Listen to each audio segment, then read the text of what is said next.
আরে কালু, স্যার এতক্ষণ আসেনি কেন বলতো? যা ঠান্ডা পড়েছে আমার মনে হয় স্যার এখনো ঘুম থেকে ওঠেনি। কি বলছিস তুই কালু? স্যার যদি ঘুম থেকে না ওঠে তাহলে আমাদের আজকে ক্লাস কে করাবে? আরে সেটা না হয় ঠিক আছে, কিন্তু লেবুটা কোথায় গেল? এতক্ষণ লেবু আসেনি। হ্যাঁ, তো তুই ঠিক বলেছিস, লেবু তো এতক্ষণও আসেনি। এই তো দেখ দেখ লেবু আসছে। হ্যাঁ রে লেবু, তোর আজকে আসতে এত দেরি হলো কেন? আর বলিস নি ফেলু, যা ঠান্ডা পড়েছে না, ঘুম থেকে উঠতে দেরি হয়ে যাচ্ছে, তার জন্য স্কুলে আসতেও আমার আজকে দেরি হয়ে গেল। আমার না হয় দেরি হয়ে গেছে, কিন্তু স্যার তো এখনো আসেনি কেন বলতো? আরে লেবু, তুই তোর সিটে গিয়ে বস, স্যার ঠিক চলে আসবে। লেবু, তাহলে আজকেও একটা গান হয়ে যাক। আরে কালু, আজকে গান করার একদম মুড নেই। এই তোরা সবাই চুপ কর, স্যার আসছে। Good morning sir. Good morning sir. Sir good morning. Good morning, good morning. তোরা সবাই কেমন আছিস? আমরা সবাই ভালো আছি স্যার। হ্যাঁ রে লেবু, আজকে স্কুলে আসতে তোর তো দেরি হলো কেন রে? স্যার দেরি কি আর এমনি হয়েছে, দেরি হওয়ার একটা কারণ আছে। কারণটা কি, একটু তো আমাকে খুলে বল, কেন তোর আজকে স্কুলে আসতে এত দেরি হলো? স্যার আমি চা খাওয়ার জন্য চিনি আনতে গিয়েছিলাম, এসে দেখি পিঁপড়েরা চায়ের উপর মিছিল করছে। তাদের মিছিল শেষ হওয়ার পরে আমি চা খেয়ে স্কুলে আসতে একটু দেরি হয়ে গেল স্যার। পিঁপড়ে আবার কবে থেকে চায়ের উপর মিছিল করা শুরু করলো রে? স্যার আপনি যদি আমাদের বাড়ির পিঁপড়ের কথা শোনেন তাহলে আপনি হেসে হেসে পাগল হয়ে যাবেন। আচ্ছা ঠিক আছে, তাহলে বল দেখি তোদের বাড়ির পিঁপড়েগুলো কিভাবে আমাকে পাগল করে। একবার পানির বোতলে ঢাকনা খুলে দেখলাম ভেতরে একটা পিঁপড়ে পানিতে ভেসে বেড়াচ্ছে। ভাবলাম বেচারা ডুবে যাচ্ছে, ঢাকনা নামাতেই দেখি ও দিব্যি সাঁতার কেটে বাইরে উঠে গেল। মনে হলো অলিম্পিকে পিঁপড়েদের সাঁতারে প্রতিযোগিতা হলে এই পিঁপড়েটাই প্রথম হতো। পিঁপড়েরা শুধু খাবার খায় না, খেলাধুলাতেও ওস্তাদ। একদিন একটা মিষ্টি টেবিলের উপর ফেলে রেখে ঘুমিয়ে পড়লাম। ঘুম থেকে উঠে দেখি মিষ্টি নেই। খুঁজতে গিয়ে দেখি কয়েকটা পিঁপড়া মিষ্টির টুকরো নিয়ে এমন ভাবে দৌড়াদৌড়ি করছে, মনে হলো ওরা যেন রিলস বানাচ্ছে। পিঁপড়েদের বিরক্ত করা কিন্তু মোটেও বুদ্ধিমানের কাজ নয়। একদিন এক পিঁপড়ের বাসায় জল ঢেলে ভাবলাম পিঁপড়েরা সব মারা গেছে, কিন্তু কিছুক্ষণ পরে এসে দেখি পিঁপড়েরা সব আমার পড়ার টেবিল দখল করে বসে আছে। আসলে পিঁপড়েরা মনে করেছিল বন্যা হয়ে গেছে, তাই তারা আমার টেবিলে উঠে বসে ভাবলো আমরা সেকেন্ড ফ্লোরে চলে এসেছি, বন্যা এবার আমার কি ক্ষতি করবে। একদিন টেবিলের উপর চিনি রাখা ছিল, হঠাৎ দেখি কয়েকটা পিঁপড়া এসে একে একে উঠে আসছে। চিনির কাছে পৌঁছে তারা এমন ভাবে গোল হয়ে দাঁড়ালো যেন যুদ্ধের পরিকল্পনা করছে। একটু পর দেখি সবাই চিনির দানা কাঁধে নিয়ে যাত্রা শুরু করলো। মজার ব্যাপার হলো, এক পিঁপড়ে ভারী দানা তুলতে না পেরে এক জায়গায় বসে শুধু কাঁদছিল। তখন তার এক বন্ধু এসে সাহায্য করলো। এদের বন্ধুত্ব দেখে আমি নিজেই অবাক। একদিন বাগানের এক কোণে বসেছিলাম, হঠাৎ দেখি কয়েকটা পিঁপড়ে একে অন্যের গায়ের উপর উঠে পিরামিড বানানোর চেষ্টা করছে, মনে হলো সার্কাসের শো চলছে।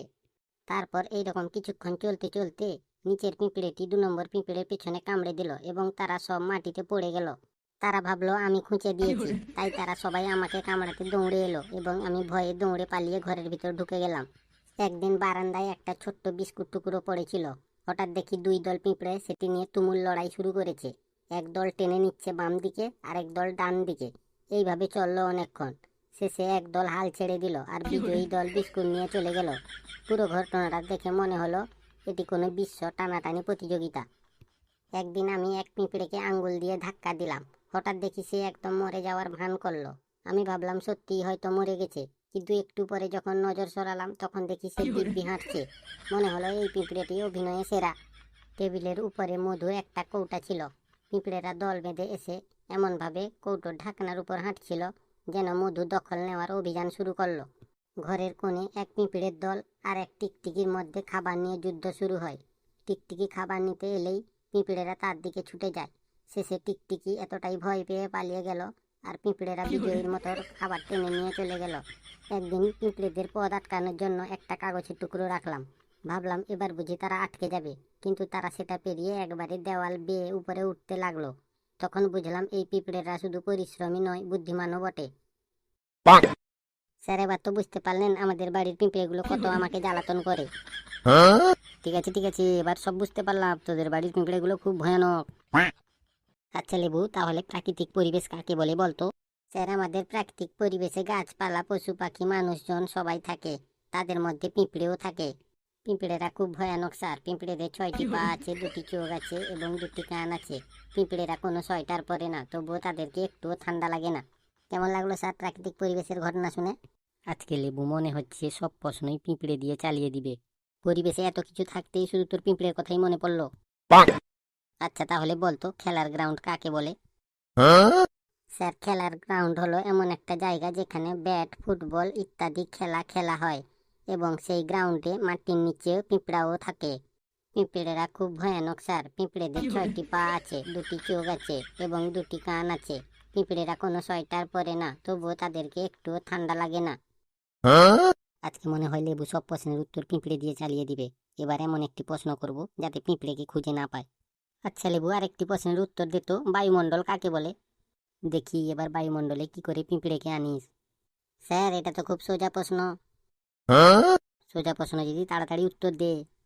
স্যার, ভূমি ও আকাশের মাঝখানের অংশটিকে বায়ুমণ্ডল বলে, কিন্তু বায়ুমণ্ডলে মেঘও থাকে। মেঘের থেকে যখন বৃষ্টি মাটিতে পড়ে তখন পিঁপড়েদের গর্তের মুখ খুলে যায়। পিঁপড়েরা খুব ভয়ানক স্যার। পিঁপড়েদের 6টি পা আছে, 2টি চোখ আছে, 2টি কান আছে। পিঁপড়েরা কোনো সোয়েটার পরে না, তবুও তাদেরকে একটুও ঠান্ডা লাগে না স্যার। তোকে আমি বায়ুমণ্ডল কাকে বলে বলতে বললাম, আর তুই পিঁপড়েকে টেনে এনে বলে দিলিস। লেবুকে আজকে আর কোনো প্রশ্ন করা যাবে না, তাহলে সব প্রশ্নের উত্তর পিঁপড়ে দিয়ে চালিয়ে দিবে। ঠিক আছে, তাহলে তোরা ভালো করে পড়াশোনা করবি। আজকের মতো ক্লাস এ পর্যন্ত। হ্যাঁ রে লেবু, তোকে কি আজকে পিঁপড়ের ভূত ধরেছে? তুই সব প্রশ্নের উত্তর পিঁপড়ে দিয়ে চালিয়ে দিচ্ছিস।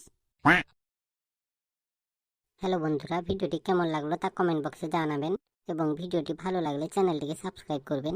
হাসতে থাকুন, সুস্থ থাকুন, আমাদের ভিডিও দেখতে থাকুন। আবার আপনাদের সঙ্গে দেখা হবে পরের ভিডিওতে।